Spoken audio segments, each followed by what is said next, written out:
national security supplemental the House sent over, particularly since it is materially identical to the Senate package that we cleared with such great support. Now, I have to say I'm relieved to see Speaker Johnson finally do the right thing, ignore the far right, and send us what is essentially the bill we wrote and passed months ago. But let's be clear about a few things. This delay has not been harmless. Putin's forces have been on the march. His missiles and Iranian-made drones have been striking critical Ukrainian infrastructure. We measure time in hours. Ukrainians are measuring it in how many bullets they have left, how many more missiles fall on their cities, and how much closer Putin's tanks are getting. That was clear even before I said that 2 months ago. And the path forward, the path we are finally now on, was painfully clear because, unfortunately, we've seen this movie before in debt limit negotiations and in funding the government. I believe Congress can actually work together. We can actually hammer out a compromise. Not the bill either party would have written on their own, but one that gets the job done. And let's be clear, the package before us gets the job done. It gets aid to soldiers in Ukraine who are counting their bullets and wondering how long they can hold out. It gets support to Israel, which faces serious threats on all fronts. It gets support to our allies in the Indo-Pacific, where the Chinese government has been posturing aggressively.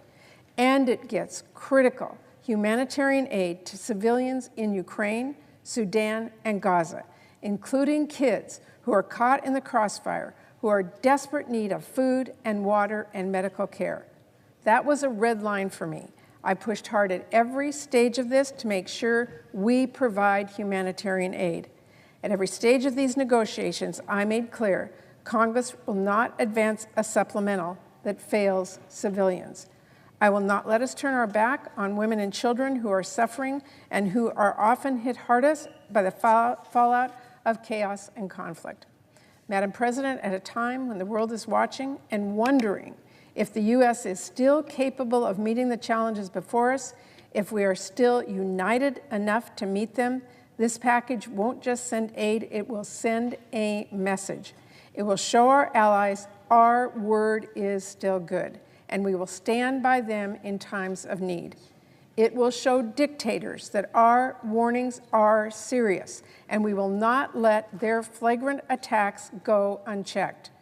And it will show the world that American leadership is still alive and well, and we are still a strong protector of democracy and provider of humanitarian aid. That's a message that's well worth sending, now more than ever. So I wish we were able to wrap this up much sooner. I'm glad we're at this final threshold now. I urge my colleagues to vote yes on the final package. And before I wrap up, Madam President, I absolutely have to recognize some of the people who have worked incredibly hard to get us here today. It starts with my Vice Chair on the Appropriations Committee, Senator Collins, and our House colleagues, former Chairwoman Granger, Ranking Member DeLauro, and Chairman Cole, and their staffs for help getting this package through the House. It includes Leader Schumer and Leader McConnell as well, and in the House, Leader Jeffries and Speaker Johnson. We also would not have gotten here without members from both sides of the aisle coming together, understanding this is a moment we cannot leave our allies behind, and then all pulling in the same direction so we can deliver support to our allies in Ukraine, Israel, and the Indo-Pacific, humanitarian aid to civilians, and that message to the world. And most importantly, we wouldn't have gotten here without the tireless work of our dedicated staff. The stakes have been high, the nights have been very long, and the men and women working to get this package together and get it across the finish line have absolutely risen to the challenge. So, Madam President, from Vice Chair Collins' team, I want to recognize Betsy McDonnell, Matt Giroux, Ryan Caldwell, Paul Grove, Viraj Marhani, Lindsay Garcia, Patrick Magnuson, and Lindsay Seidman for their hard work. And I owe a huge thanks to many members of my excellent team. So excuse me for one moment. I know it's a list, but every one of them deserves recognition and for us to all hear who they are. So from my team, I want to thank Evan Schatz, John Ryder, Carly Rush, Kate Kaufer, Mike Clementi, Robert Leonard, Ryan Pettick, Abigail Grace, Bridget Kolish, Gabriela Armanda, Katie Hagan, Kimberly Segura, Laura Forrest, Alex Carnes, Drew Platt, Callie Faramund, Sarita Ivanka, Doug Clapp, Jennifer Baker-Polay, Aaron Goldner, Cammie White, Elizabeth Latham, Jim Daument, Michael Dominguez, Jason McMahon, Mike Gentili, Ben Hammond, Valerie Hutton, and Dylan Stafford. I know there are many others as well, including House staffers, who have worked tirelessly on this. I want to personally thank each and every one of them. Madam President, we hammer out a lot of meaningful bills here. Just about every bill we passes touches the lives of the American people directly, every one. But as I have said before, in this moment of global uncertainty, the balance of world power and the strength of American leadership are at stake. So I am deeply grateful to every member, every staffer, and every person who came together to make sure we pass that test by passing the resources that are so clearly needed. Thank you, Madam President. I reserve the balance of my time. Thank you. Madam President. Senator from Missouri is recognized. Thank you, Madam President. I'd speak just a moment. And I know that we're going to, as the day goes on, I'm sure we'll have a mutual admiration society of the Wilsonian view that permanent Washington has about foreign policy of this country. So I do not wish to speak about that at this time. And I do believe that view is on a collision course with history and the will of the American people. But I rise to speak about sort of the process of the Senate, where we're at, how we got here, and to quote a famous St. Louis and Yogi Berra, it's like deja vu all over again. Here we are debating, Senator Lee, my friend from Utah, has a motion to table, essentially Senator Schumer's effort to fill the tree. And so to the American people who are watching or listening or being reported upon, that means that the majority leader of this chamber is boxing out everyone. That's right. The 99 other people who were elected by an entire state to advocate for their interests don't get a say. They don't get to offer an amendment. They don't get to say, I would like to build a unique coalition with either somebody from my own party or somebody on the other side of the aisle on something we might agree upon. I think the world's most deliberative body has been reduced to kabuki theater. There's no uncertainty ever. The only time, and this is the cold hard truth to my friends in the gallery, the only time you get to offer an amendment in this place is if it's sure to fail. Think about that. Senator Schumer won't allow United States senators to offer ideas unless he knows they will fail. And so to my Republican and Democrat colleagues who may be watching on TV or their staff, it doesn't need to be that way. This is perhaps one of the most obstructive measures that the majority leader employs, and I don't pretend it's just him. I think one of the things that all of us have to look in the mirror about is whether or not that's what we want this place to be. If we think that, Mr. President, you and I, we've come together on an issue that affects both of our states, we should be allowed to offer those things up. We don't get a chance to do that. Appropriation bills. I know that the Senate appropriators have worked hard on individual bills. Chuck Schumer didn't allow those bills to be debated on the floor. Never happened. We ended up with a few minibuses. That would be a great reform. And how about, instead of every hour, maybe you show up, or what if we sat in our seats and actually voted on this stuff for 4 or 5 hours? We could get through a lot, but the senator from New York is allergic to work unless he can control the outcome. Or say, if you object now, everyone has to, they change their plans last minute. Or if you don't support this without an opportunity to affect it, you're against, pick the poison. You want to shut down the government. Or you're for Putin. All these ridiculous things that get thrown out here. Open it up. And I'll tell you why it won't happen, because it's a real threat. It's a threat to him. Because the idea that other senators who aren't part of, the two that get to make all the calls, that we would find a different way. That's a threat to his power. Because right now he gets to say, come to me with everything, I'll put it in some omnibus, there won't be any time to debate it, they probably won't be able to read it, but if they don't vote for it, you want to shut down the government. So, to all the senators, I would like to work with you to dislodge this concentration of power that no doubt our founders would be rolling in their graves over. This diffusion of power that's defined by our separation of powers and federalism was meant to spread it out, to protect individual liberty. It certainly was never intended for one person in the Senate who can always be recognized, and like last week, did something that had never happened in the history of our republic, which was to dismiss articles of impeachment, even though we're supposed to have a trial. Now, granted, he had accomplices in that. Every single Democrat voted with him. But he's recognized first. He can fill the tree. There are no amendments.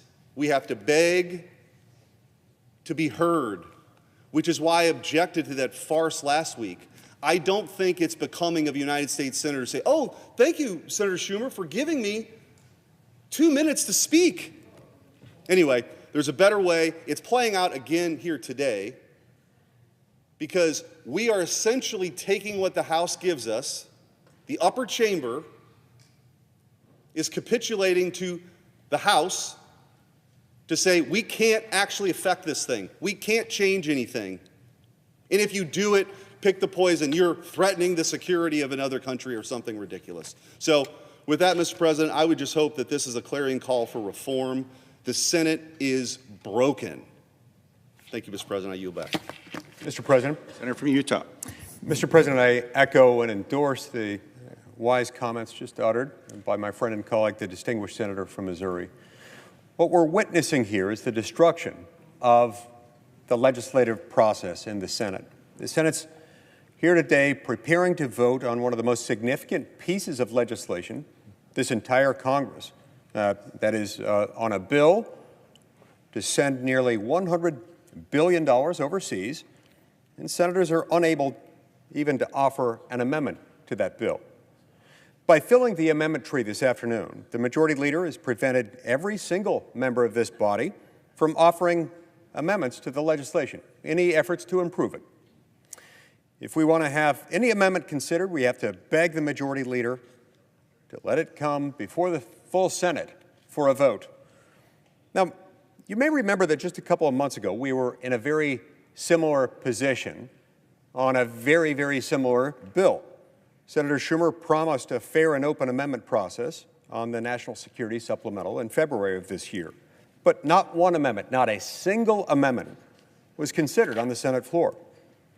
Republicans filed over 150 proposed amendments to improve the bill, but not one vote on a single one of those amendments or any other was allowed. Why? Why? Well, Senator Schumer blocked every amendment from even being considered by filling the amendment tree.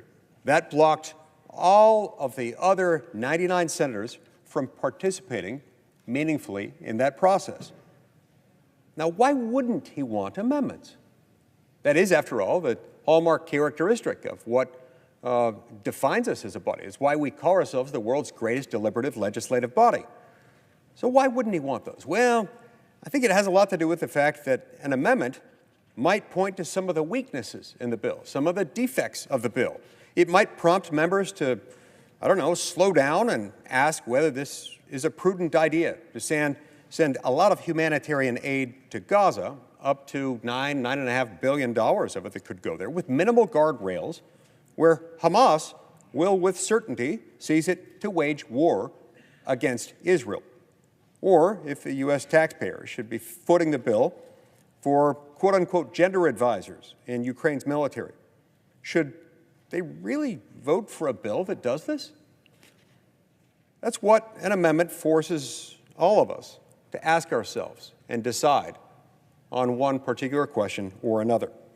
But leadership in the Senate wants to avoid these thorny questions that might rock the boat. Leadership wants to ram this bill through the Senate with minimal debate and perhaps no amendments, because they know that aspects of it, especially the $60 billion for Ukraine, are massively controversial with the American people, those who elected us, those who pay taxes to fund these efforts.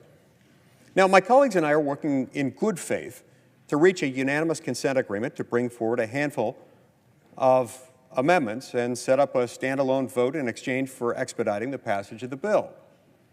We nearly had that agreement locked in late Friday night.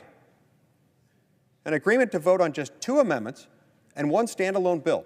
But a couple of senators on the other side of the aisle panicked and started objecting to any and all agreements. They panicked because they knew that one of those items set up as part of the UC, the standalone legislation, to redesignate the Houthis as a foreign terrorist organization, this amendment offered up by my friend and colleague, the senator from Texas, might actually pass. Remember, this is the same entity that's been firing on U.S. forces in the region and those of our allies, and yet they couldn't let that happen. Democrats will agree only to amendments that they find politically palatable or no, will not pass. Now, it's not always been this way in the Senate. When I first joined this body in 2011 as a new member, individual members could call up our amendments freely and then make them pending, and the Senate would then have to dispose of them, as it does with pending amendments, either by voting them in, voting them out, up or down, or by a motion to table or reject them. But members had to vote. They had to take ownership for their opinions in public. They had to let their constituents know where they stood. Today, the Majority Leader hides the ball from the public by filling the amendment tree, ensuring that the amendments that he and his party dislike will never see the light of day. This is a circus. It's a madhouse. Filling the amendment tree isn't about creating an orderly process. It's about limiting real debate. When we had an open process, when members could call up their amendments and make them pending on most bills, it actually sped up consideration of a bill. Members knew that they'd have a fair shot in the debate eventually, so they'd be more cooperative. They'd be more willing to collapse time, wait until the next bill to offer their amendment, or take a motion to table as a proxy for their amendment vote. But in today's Senate, we do nothing on the floor for hours while members and staff hide in the cloakroom and argue about what we can and cannot vote for. They twist arms, pressure members in private, and make assurances they can't and don't intend to keep, saying that, oh, you'll get the amendment in the base text of the next bill, or you'll get it as a freestanding measure another time, and then they shrug their shoulders when it just doesn't work out. Why not have these debates in public? Why not allow our senators and their constituents to know what's going on? Well, it's because the Majority Leader doesn't want to give up control. Sadly, while the Democrats pioneered this change in the amendment process, Republican leadership chose to tolerate the practice and even continue it while we were in the majority by filling the amendment tree so that no one could offer an amendment without the leadership's blessing. For both sides, it is about control. It's about protecting members from voting, the very thing we all came to this body to do. On the Republican side of the aisle, our aspiring leaders need to ask if they want to perpetuate this awful trend. Will they tolerate blocking out members, including members of their own party, from offering amendments? Will they continue to lock down the floor? Will they continue to disenfranchise members and, more importantly, those they represent by preemptively blocking them from exercising their procedural rights? Or will they finally stop this barbaric practice of filling the amendment tree? Will they let members make their amendments pending so that senators must actually debate and vote? Republicans need to ask these questions of anyone desiring to lead our conference. Thank you, Mr. President. Mr. President, Senator from Vermont. I rise in the unusual position of supporting Senator Lee's effort to open this bill up to amendment votes. I don't often agree with Senator Lee. I know that it is a radical idea, but maybe in the greatest deliberative body in the world, we might, on rare occasion, actually have debate and votes on major issues. To that end, I plan on offering two very important amendments to this legislation. Members can agree with me on these issues or disagree, but they should be voted upon. My first amendment would ensure that we are not providing any more offensive military aid to Netanyahu's war machine while he continues to violate U.S. and international law. This amendment would not touch funding for the Iron Dome or other purely defensive systems, but it would end aid to a war machine which has already killed 34,000 Palestinians and wounded 77,000, 70% of whom are women and children. And right now, as we speak, hundreds of thousands of children face starvation as a result of that war machine. Poll after poll shows that the American people are sick and tired of seeing their taxpayer dollars support the slaughter of innocent civilians and the starvation of children. And while there is strong Republican support for ending aid to Netanyahu's war machine, the support, I should tell my Democratic colleagues, is overwhelming. The second amendment that I'm offering would remove the prohibition on funding for UNRWA, the backbone of the humanitarian relief operation in Gaza, and the only organization that experts say has the capability to provide the humanitarian aid that is desperately needed. Israel has alleged that 12 UNRWA employees out of 30,000 were involved in the Hamas terrorist attack on October 7th. That is being investigated. I ask for 30 seconds. U.S. unanimous consent for 30 seconds? Without objection. That is being investigated, and it should be. But you don't allow thousands of children to starve because of the alleged violations and actions of 12 people. Bottom line, we are debating one of the most serious issues we have faced in a long time. The American people want us to vote and debate these issues, and we should be able to do so. With that, I yield. Thank you. Mr. President, Senator from Washington. a bipartisan majority has been working for months to get this aid across the finish line, and after so long, we finally are at the threshold. Any further delays will waste time we do not have, that our allies do not have. That's exactly what this motion is. We need to get this bill passed ASAP. Let's remember, this bill is essentially the same bill we already passed overwhelmingly 2 months ago. There is no reason, no excuse for delay, not when bombs are falling on our allies, not when civilians, including kids, are suffering and starving, not when the world is watching to see if America is still united enough to lead. I urge my colleagues to vote no on the tabling motion. Mr. President. Senator from Utah.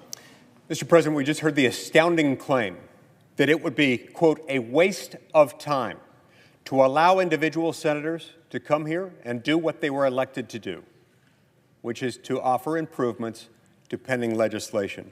We're not a rubber stamp for the House. We're not a rubber stamp for either party's leadership in either chamber.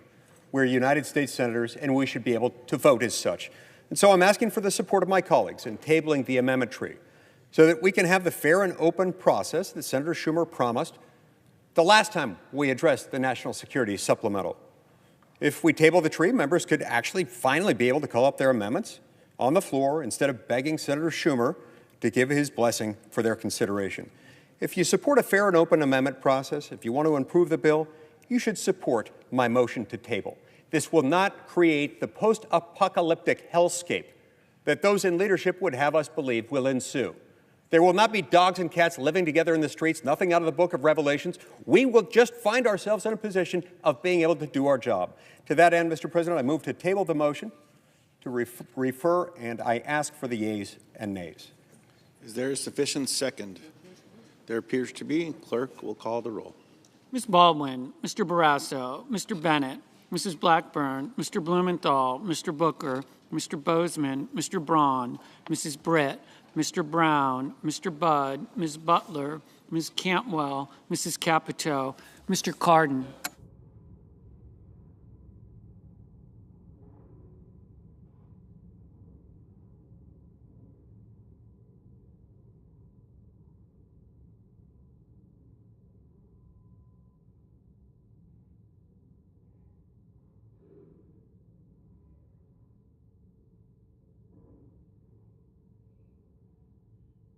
Mr. Carper.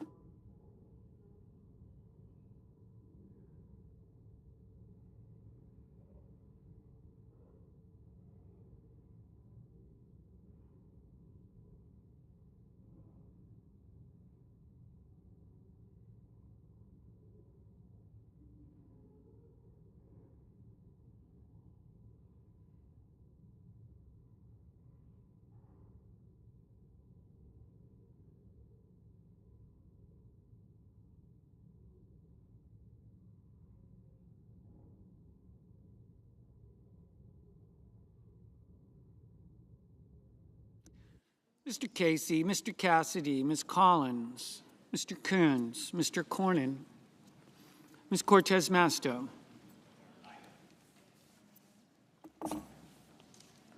Mr. Cotton, Mr. Kramer, Mr. Crapo,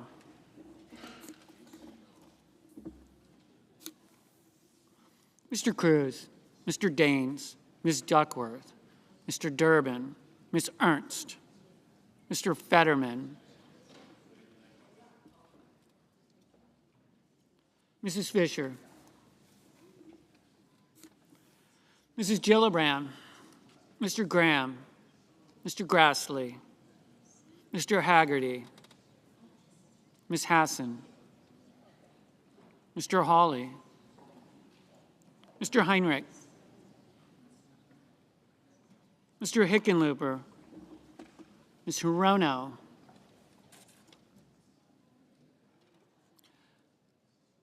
Mr. Hoven, Mrs. Hyde-Smith, Mr. Johnson,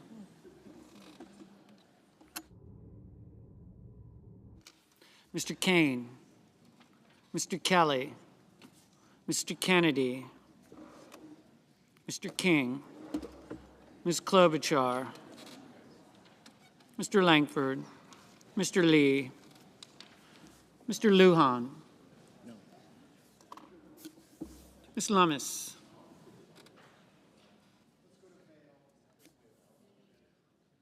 Mr. Manchin, Mr. Markey, Mr. Marshall, Mr. McConnell, Mr. Menendez,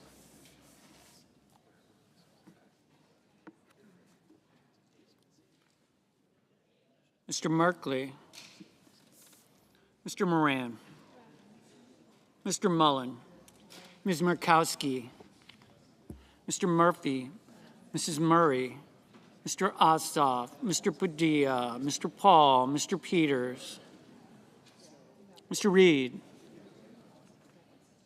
Mr. Ricketts, Mr. Resch, Mr. Romney, Ms. Rosen, Mr. Rounds, Mr. Rubio, Mr. Sanders, Mr. Schatz, Mr. Schmidt, Mr. Schumer, Mr. Scott of Florida, Mr. Scott of South Carolina, Mrs. Shaheen, Ms. Sinema, Ms. Smith, Ms. Stabenow, Mr. Sullivan, Mr. Tester, Mr. Thune, Mr. Tillis, Mr. Tuberville, Mr. Van Hollen, Mr. Vance, Mr. Warner, Mr. Warnock,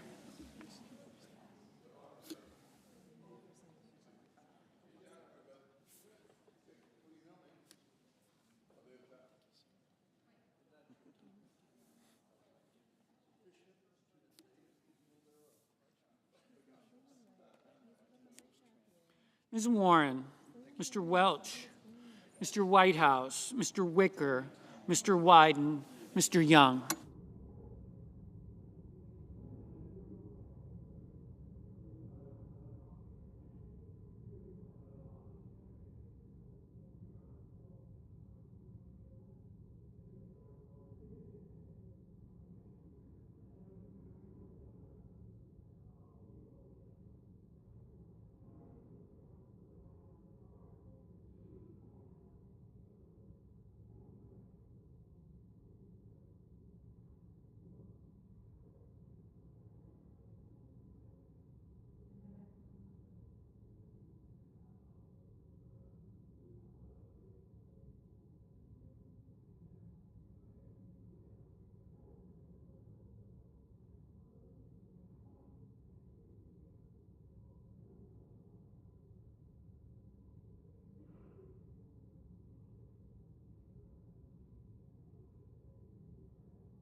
Senators voting in the affirmative: Britt, Cornyn, Crapo, Daines, Lee, Mullen, Sanders, Schmidt, Scott of South Carolina, Tillis, Vance.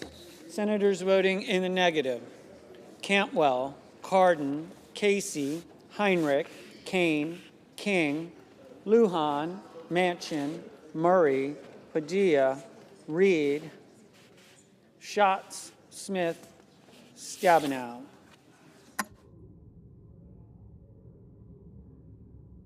Mr. Durbin, no. Mr. Haggerty, aye.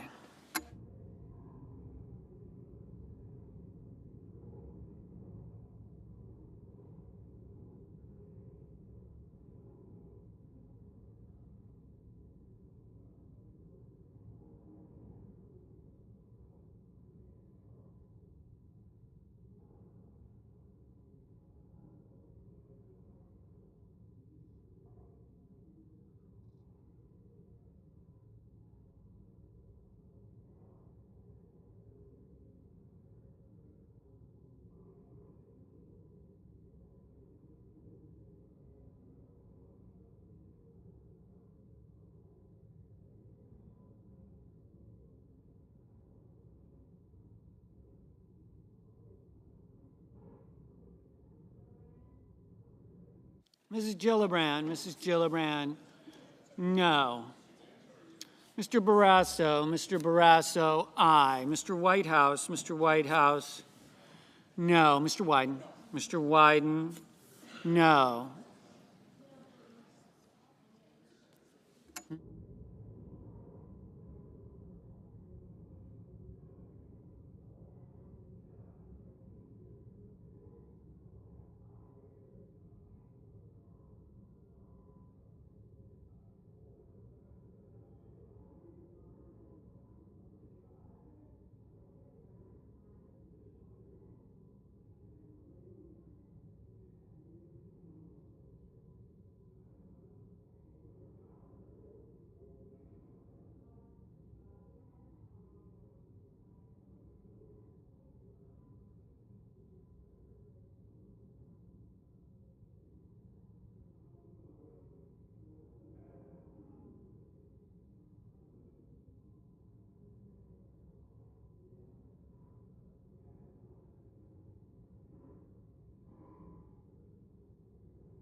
Ms. Hassan, no.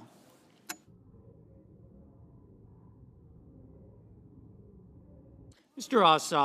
Ossoff, no. Mr. Merkley, no.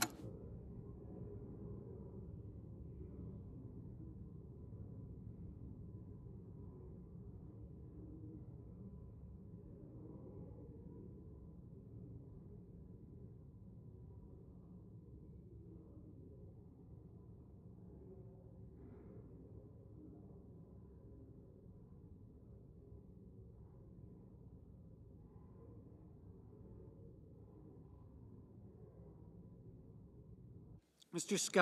Scott of Florida, aye.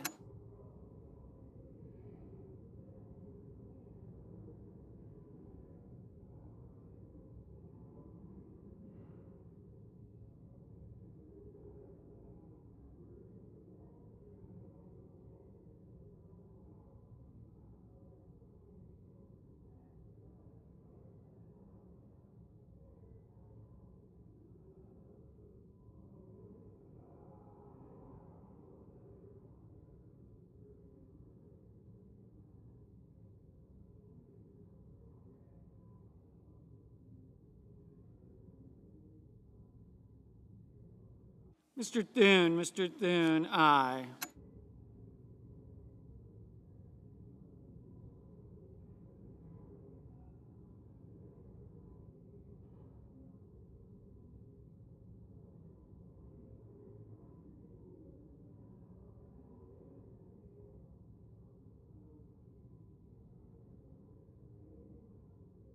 Mr. Kelly, no. Mr. Graham, aye.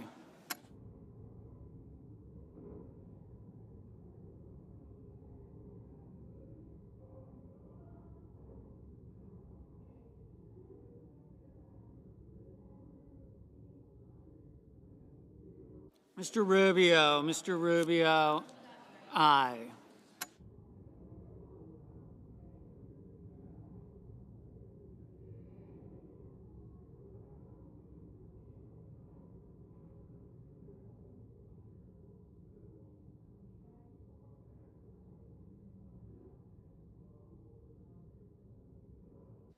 Mrs. Capito, aye.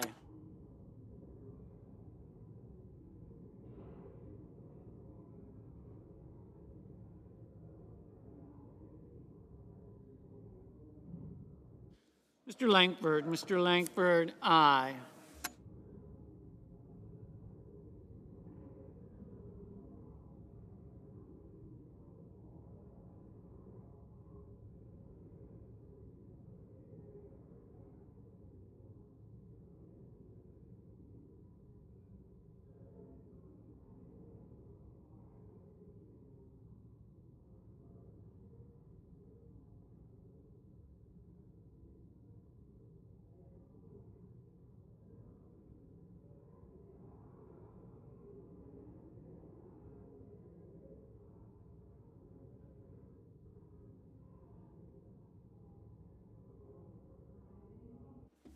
Mrs. Blackburn, aye. Mr. Cassidy, aye.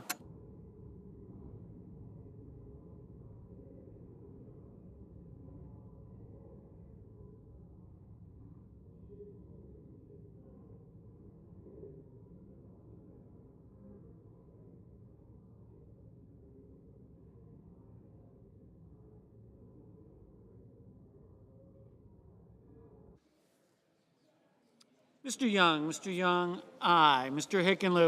Hickenlooper, no. Mr. Risch, aye.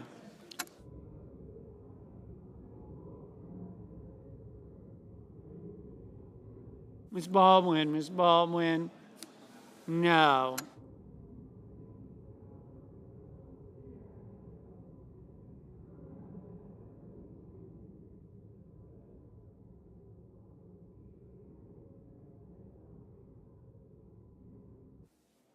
Ms. Rosen, no.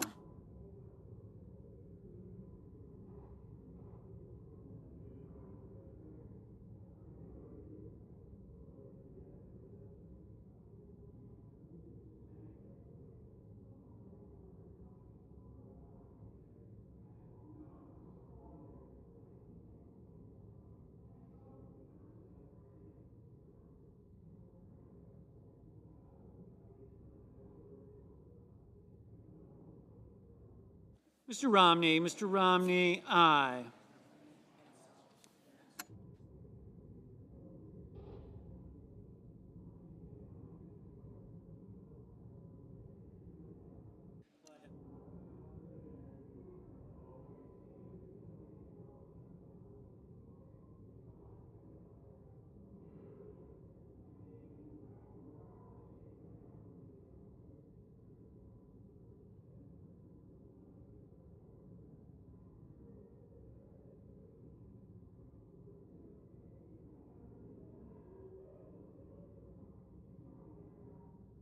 Mr. Welch, no. Mr. Warner, no.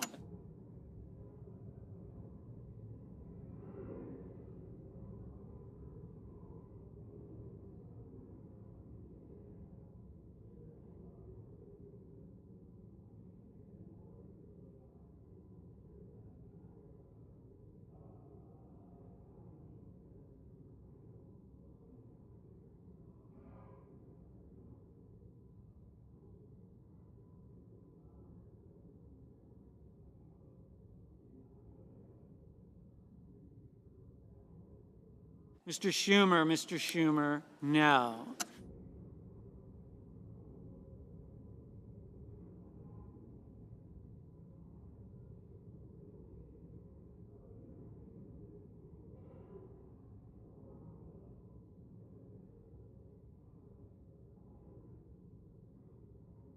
Ms. Warren,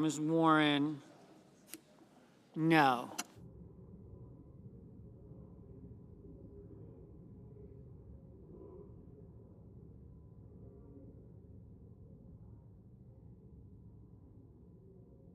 Ms. Klobuchar, no.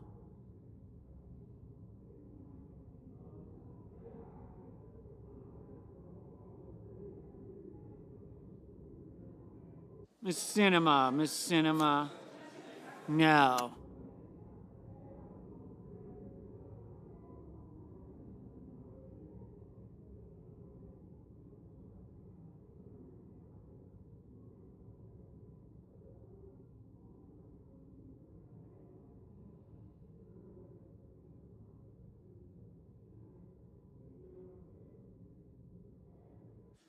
Mr. Johnson, aye.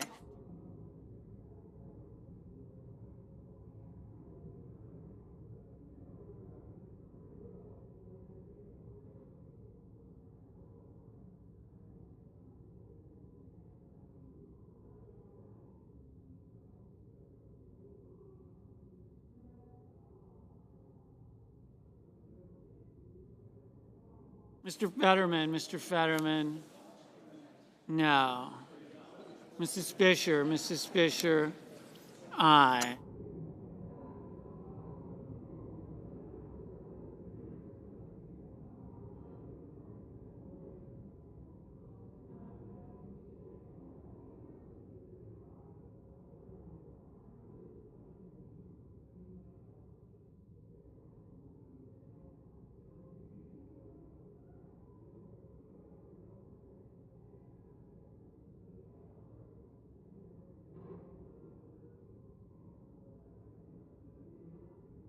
Mrs.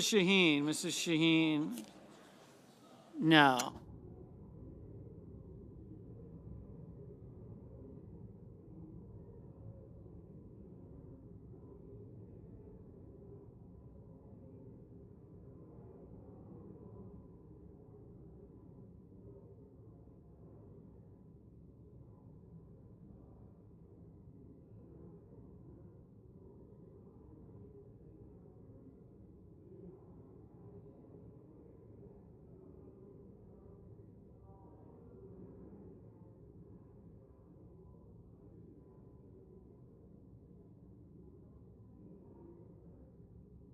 Mr. Tuberville, aye. Mr.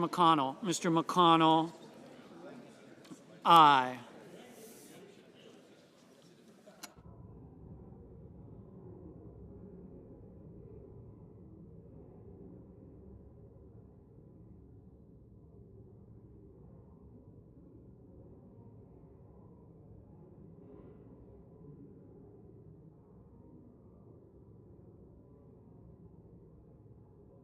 Mr. Tester, no.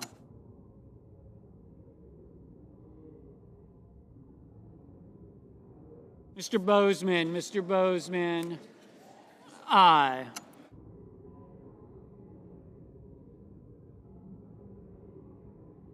Mr. Booker, no.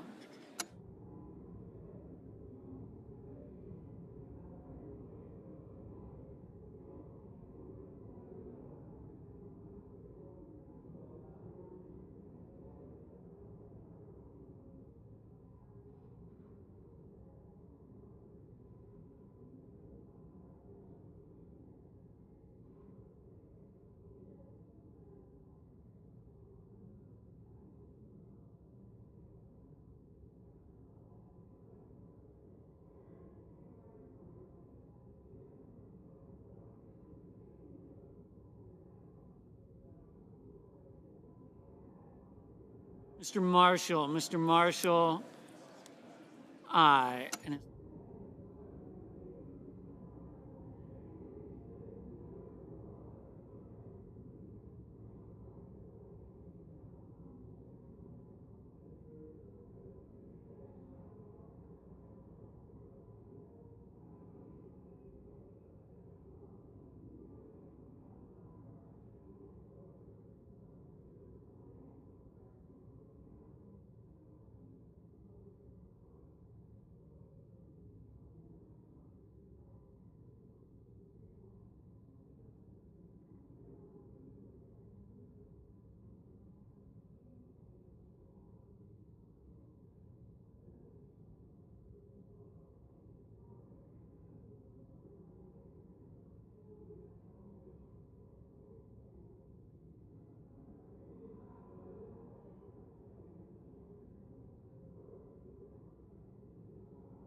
Mr. Rounds, aye. Mrs. Hyde Smith, aye. Mr. Peters, no. Mr. Cotton, aye.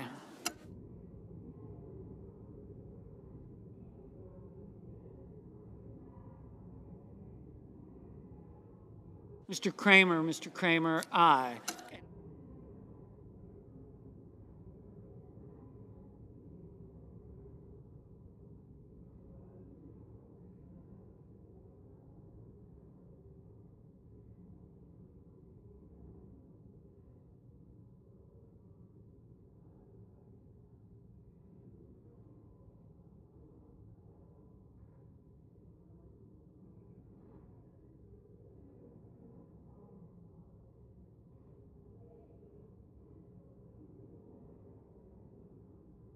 Mr. Braun, aye.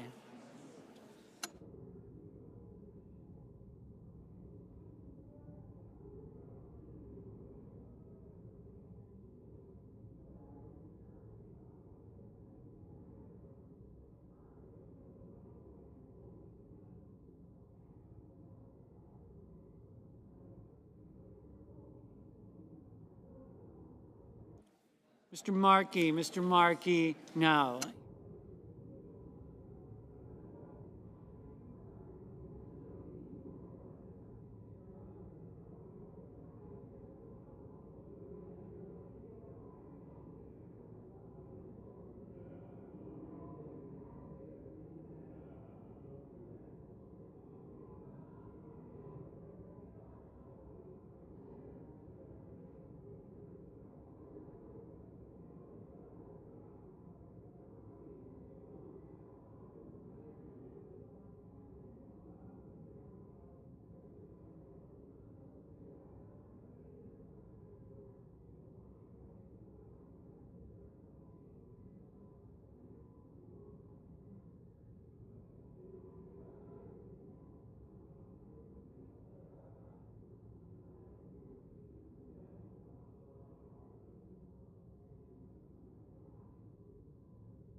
Ms. Duckworth, no.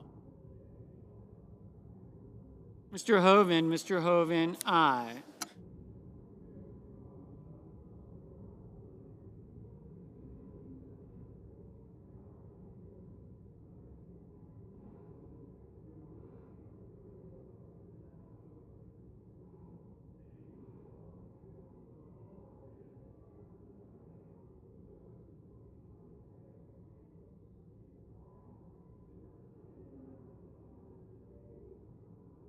Mr. Wicker, aye.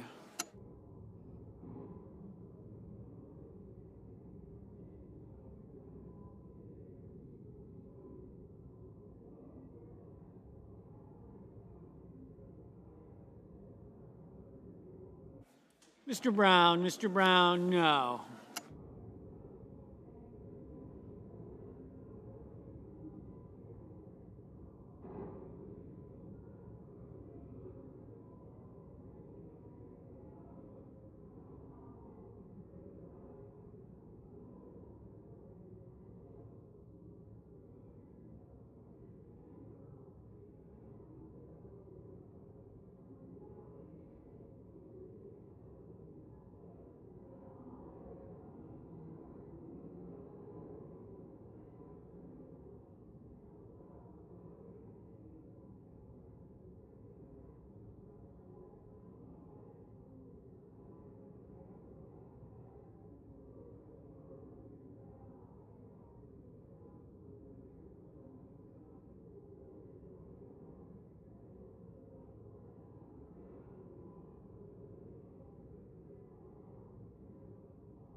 Mr. Grassley, aye.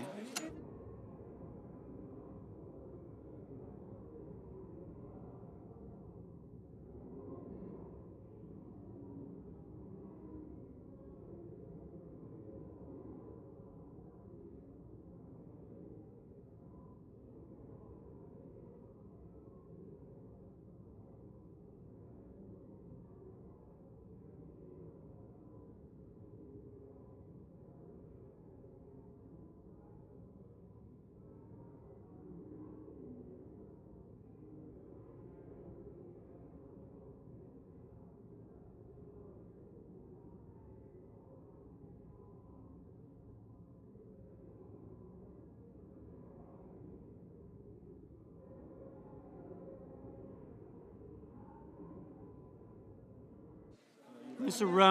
Arono, no.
Mr.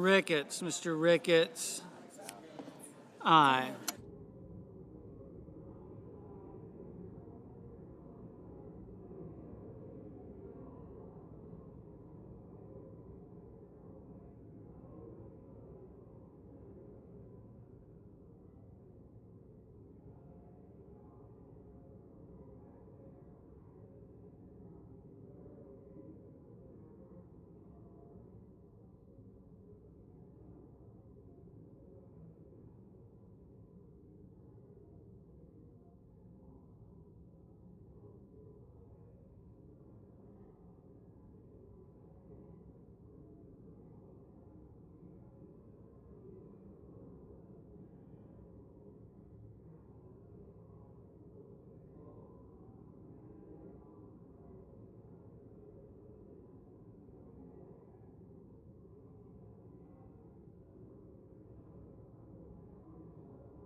Mr. Moran, aye.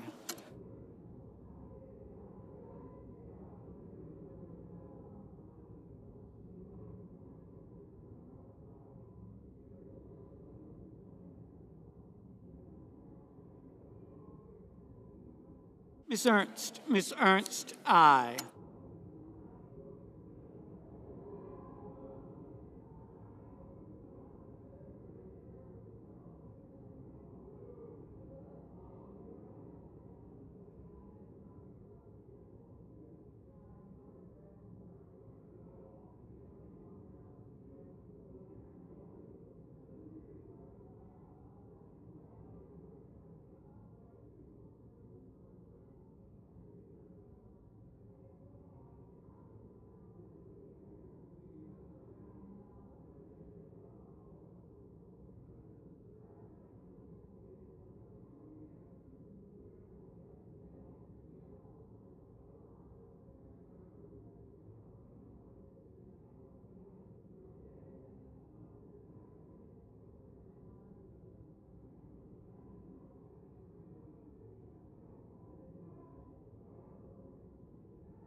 Mr. Bennett, no. Mr. Menendez, no.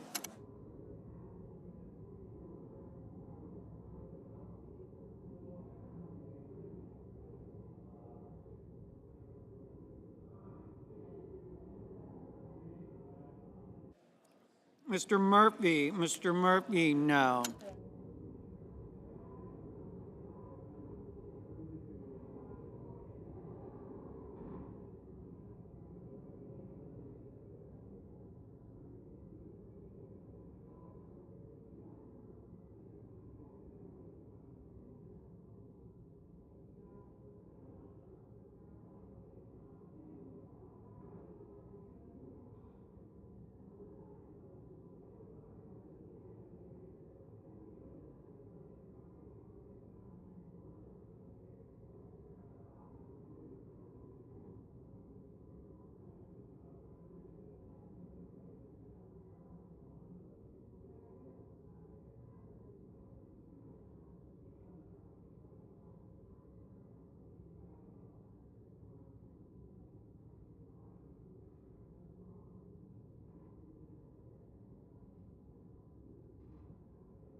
Ms. Cortez Masto, no. Ms. Butler, no. Mr. Kennedy, aye.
Mr. Blumenthal, no.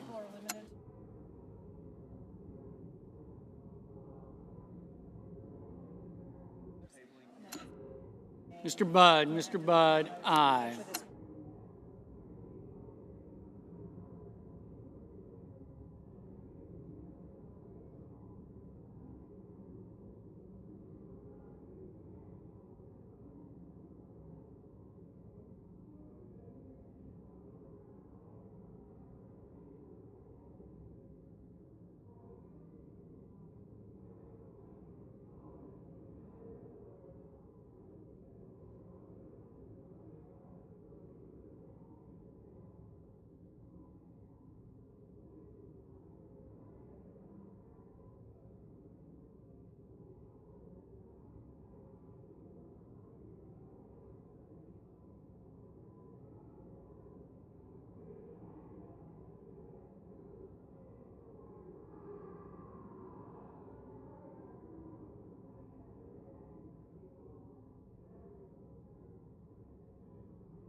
Ms. Collins?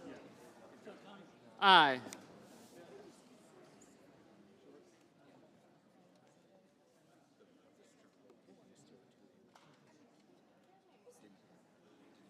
Mr. Cruz, aye.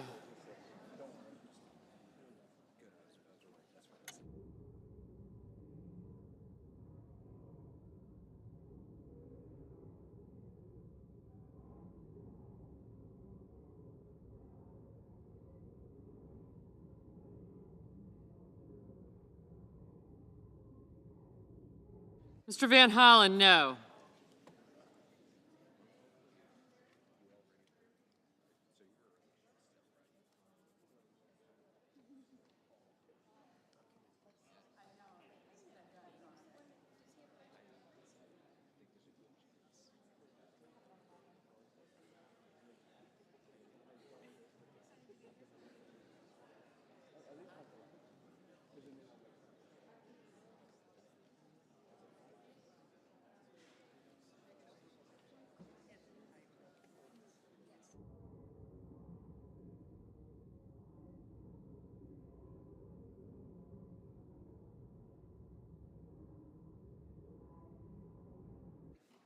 Mr. Warnock, no. Mr. Coons, no.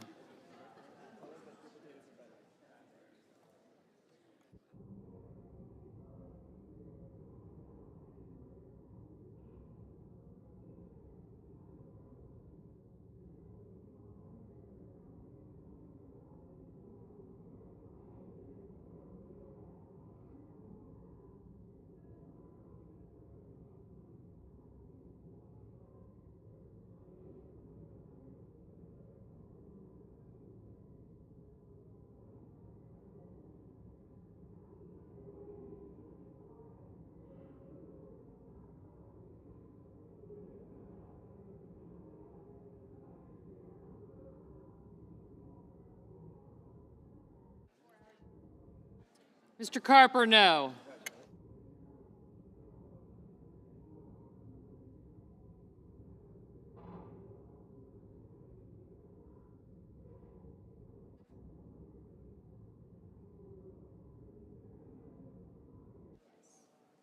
Ms. Murkowski, aye.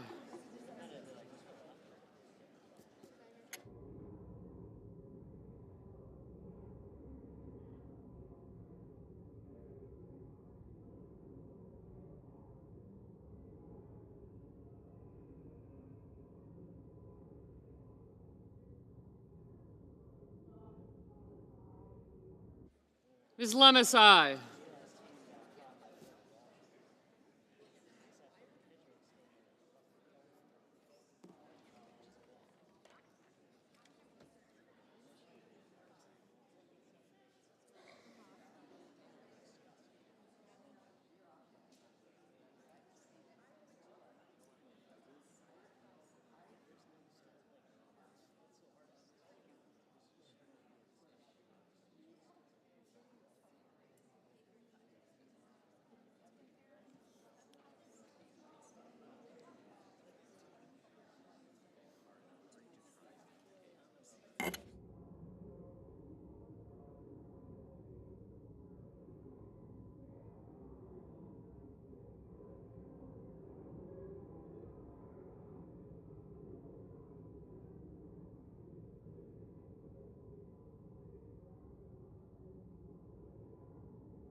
Mr. Sullivan, aye.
On this vote, the nays are 48.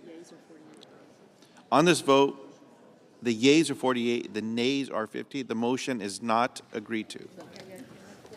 Mr. President, The Majority Leader. I ask unanimous consent the mandatory quorum call with respect to the cloture motion on the House message to accompany H.R. 815 be waived. Is there objection? Without objection. Yeas and nays. The clerk will report the motion to vote cloture. Cloture motion. We, the undersigned senators, in accordance with the provisions of Rule 22 of the Standing Rules of the Senate, do hereby move to bring to a closed debate on the motion to concur in the House amendment to the Senate amendment to H.R. 815, an act to amend Title 38 United States Code and so forth and for other purposes, signed by 18 senators.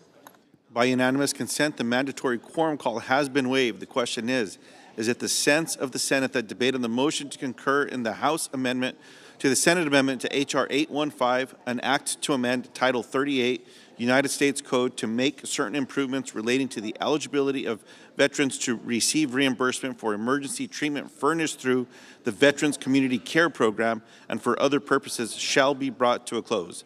The yeas and nays are mandatory under the rule. The clerk will call the roll. Ms. Baldwin, Mr. Barrasso, Mr. Bennett.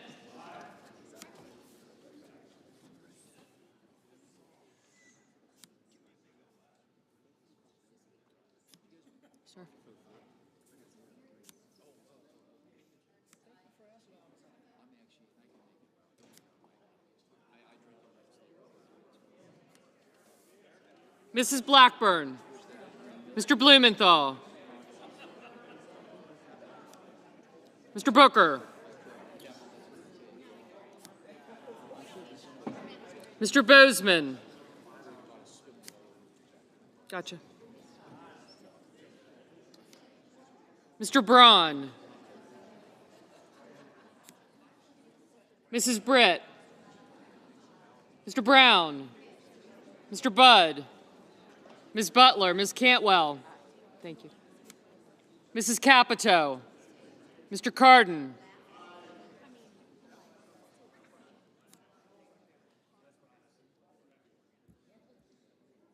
thanks. Mr. Carper, Mr. Casey, got her. Mr. Cassidy, Ms. Collins, Mr. Coons, Mr. Cornyn,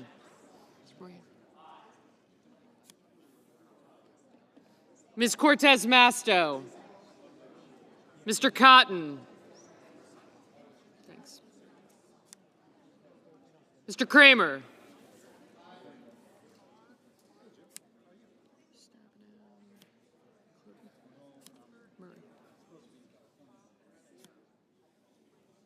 thank you. Mr. Crapo. Yep. Mr. Cruz. Mr. Daines, Ms. Duckworth. Mr. Durbin. Ms. Ernst, Mr. Fetterman. Mrs. Fisher. Mrs. Gillibrand. Mr. Graham. Mr. Grassley. Mr. Haggerty. Ms. Hassan, Mr. Hawley, Mr. Heinrich, Mr. Hickenlooper, Ms. Hirono, Mr. Hoven, Mrs. Hyde-Smith, Mr. Johnson, Mr. Kane,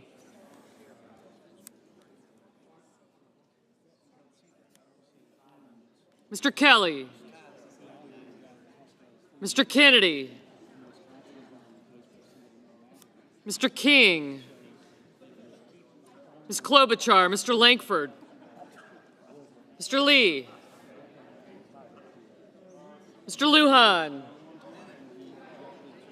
Ms. Lummis, Mr. Manchin, Mr. Markey, Mr. Marshall, Mr. McConnell, Mr. Menendez, Mr. Merkley, Mr. Moran, Mr. Mullen, yes, sir. Ms. Murkowski, Mr. Murphy, Mrs. Murray, Mr. Ossoff, Mr. Padilla, Mr. Paul, Mr. Peters, Mr. Reed, Mr. Ricketts, Mr. Risch, Mr. Romney, thanks. Ms. Rosen, Mr. Rounds, Mr. Rubio, Mr. Sanders, Mr. Schatz, Mr. Schmidt, Mr. Schumer, Mr. Scott of Florida, Mr. Scott of South Carolina, Mrs. Shaheen, Ms. Sinema, Ms. Smith, Ms. Stabenow, Mr. Sullivan, Mr. Tester, Mr. Thune, Mr. Tillis. No. Mr. Tuberville, Mr. Van Hollen, Mr. Vance, Mr. Warner, Mr. Warnock, Ms. Warren, Mr. Welch, Mr. Whitehouse, Mr. Wicker, Mr. Wyden, Mr. Young,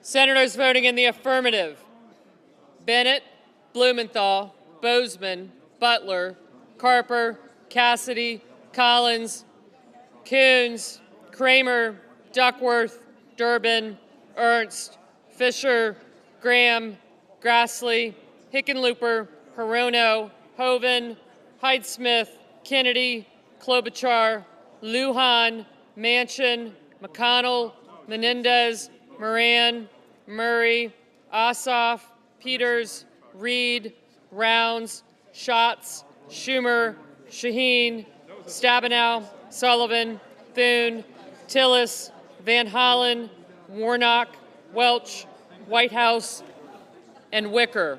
Mr. Daines voted in the negative. Mr. Heinrich, aye. Mr. Fetterman, aye. Ms. Murkowski, aye. Mr. Cardin, aye. Mr. Kane, aye. Mr. King, aye.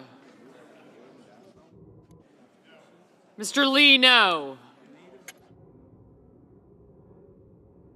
Mr. Booker, aye.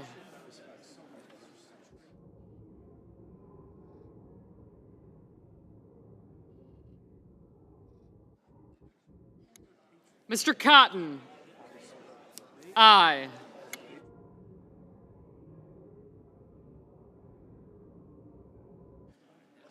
Mr. Murphy, aye.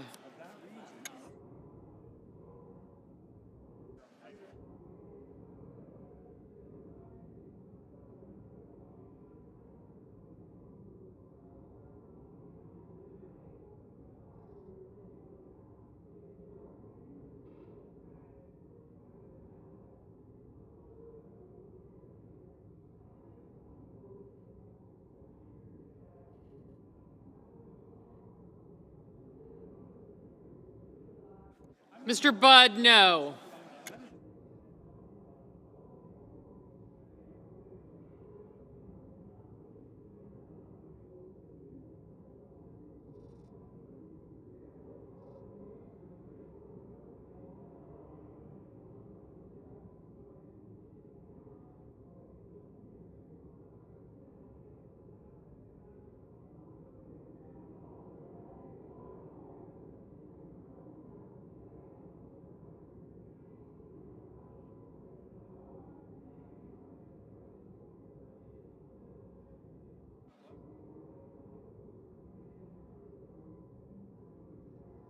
Ms. Baldwin, aye.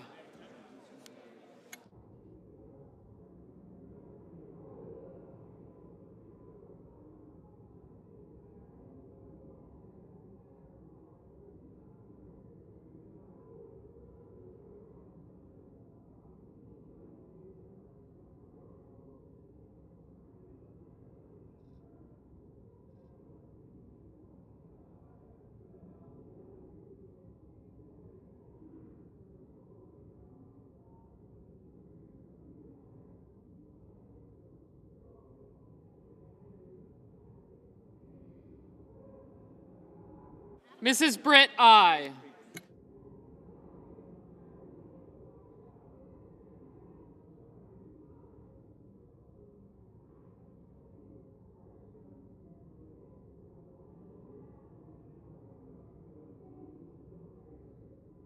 Mr. Ricketts, aye.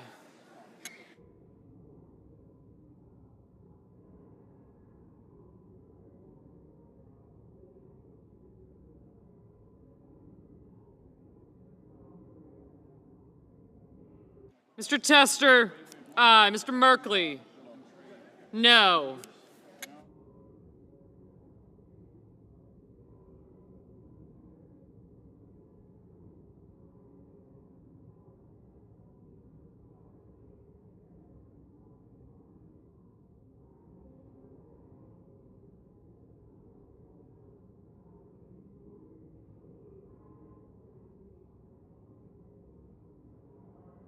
Mr. Crapo, aye.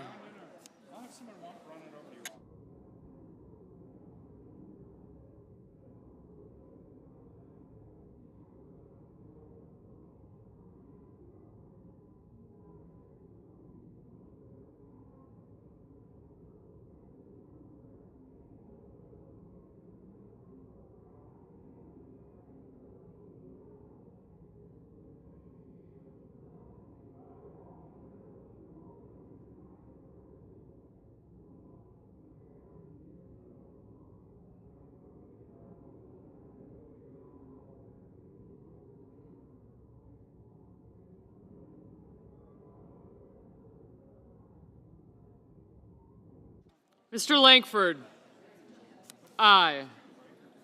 Mr. Rubio, no.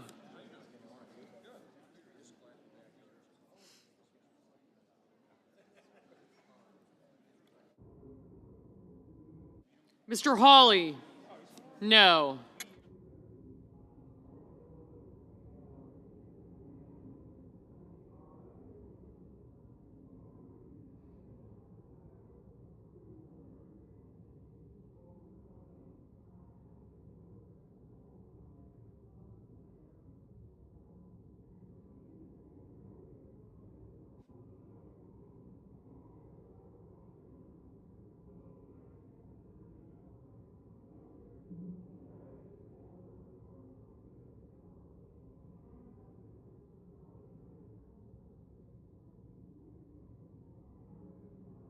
Ms. Lummis, no.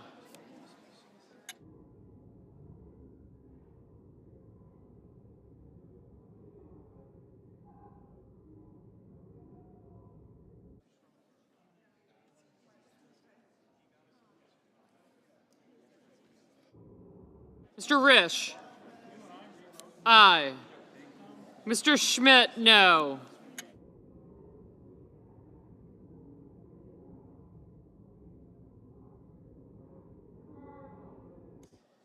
Mr. Marshall, no.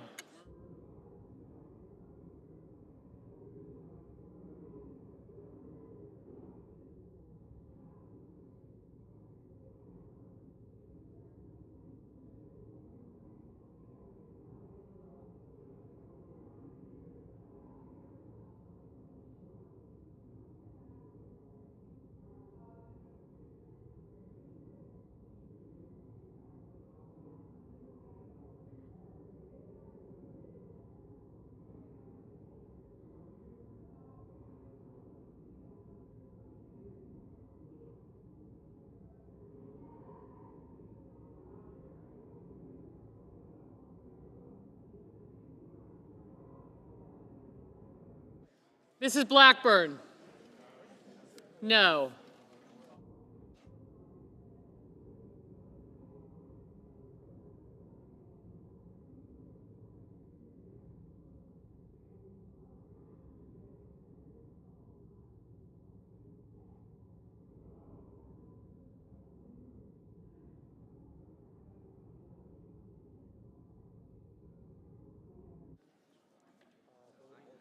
Mr. Sanders, no.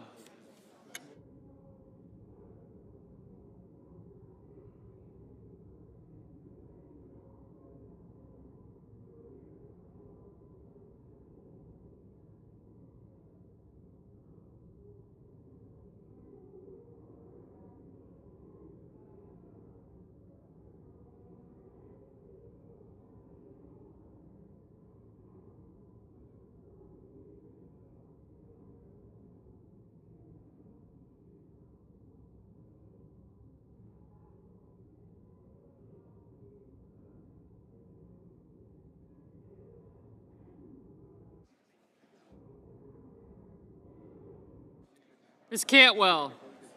Aye.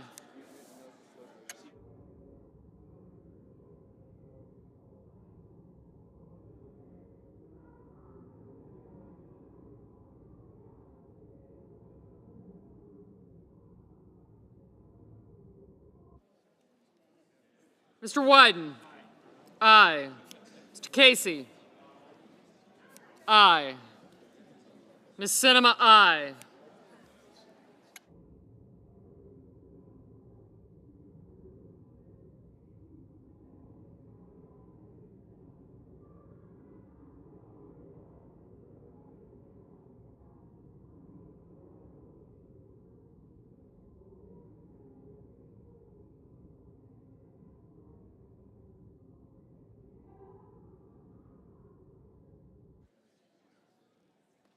Mr. Scott of South Carolina? Aye.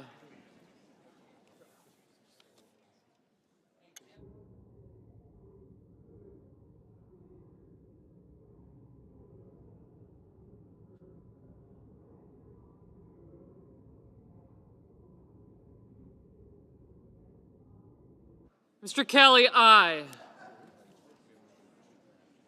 Mr. Tuberville? No.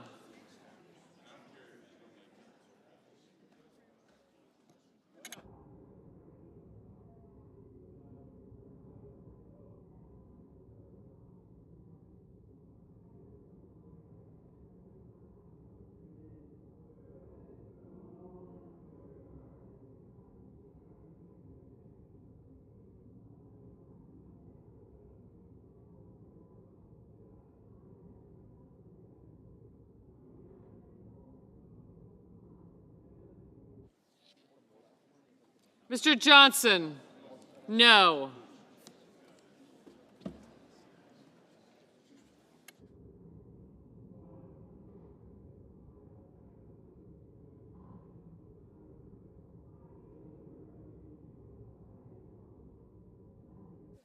Mrs. Capito? Aye.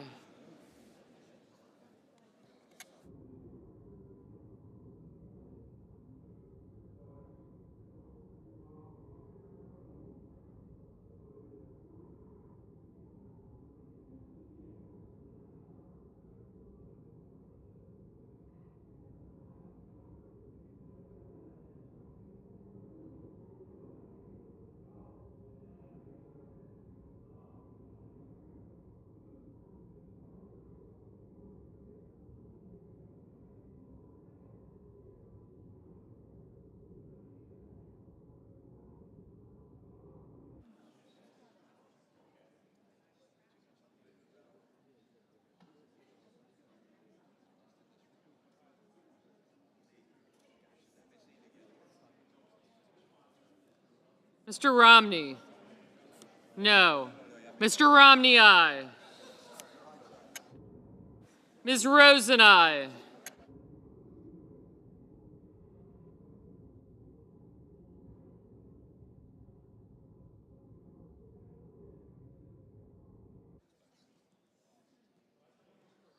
Mr. Markey? Aye. Mr. Young? Aye.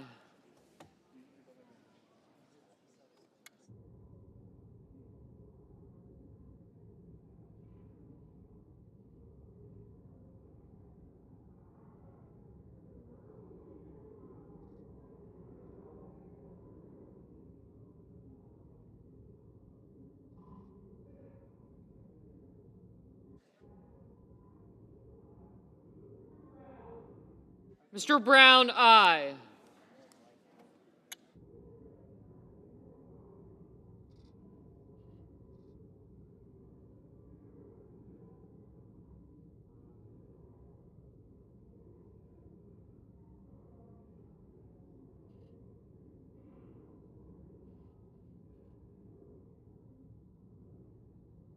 Mrs. Gillibrand? Aye.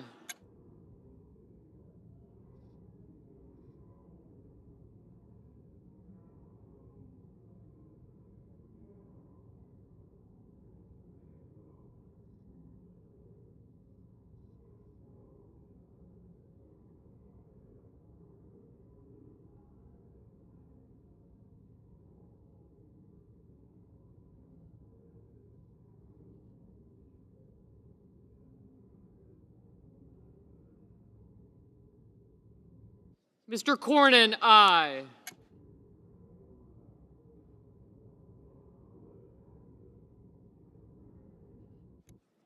Ms. Cortez Masto, aye. Mr. Scott of Florida, no.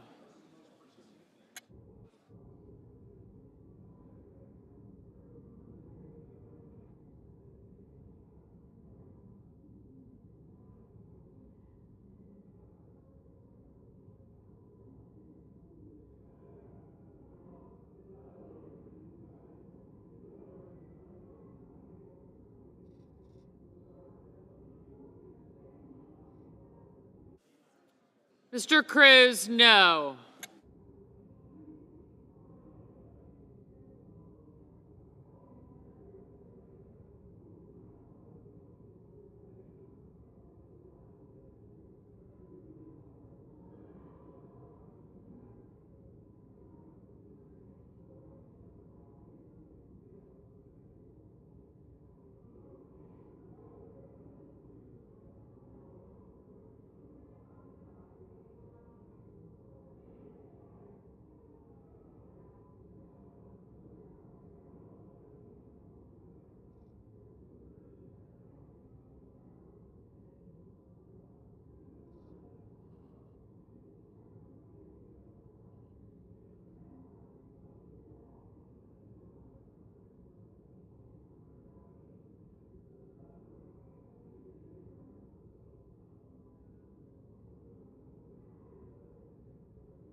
Mr. Haggerty, no.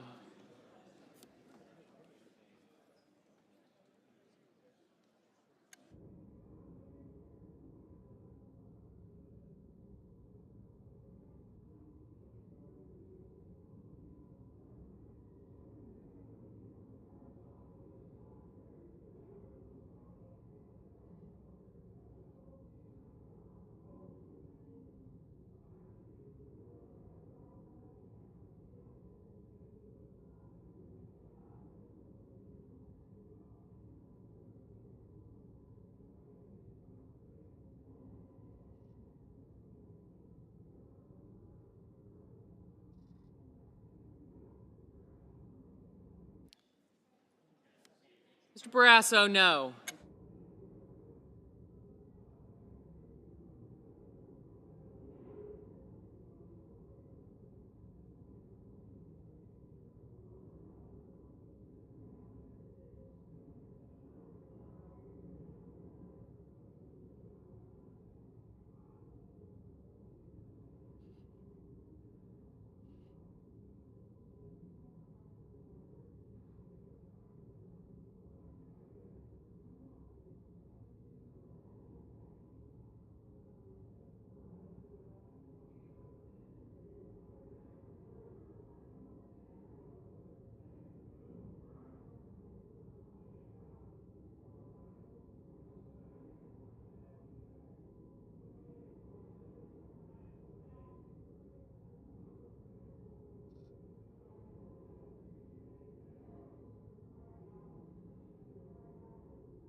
Mr. Warner, aye.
Mr. Braun?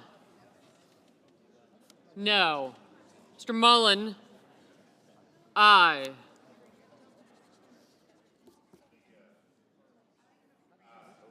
Mr. Padilla? Aye.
Ms. Hassan?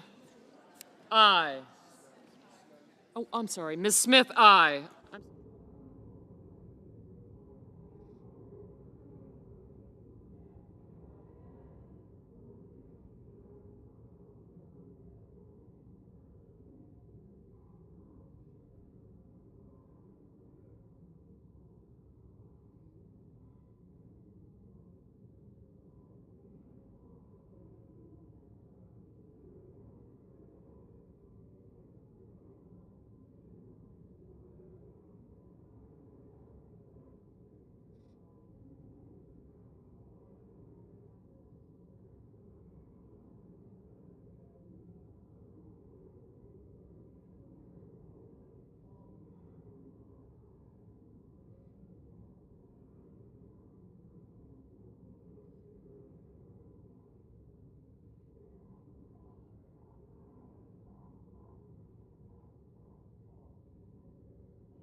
Ms. Warren?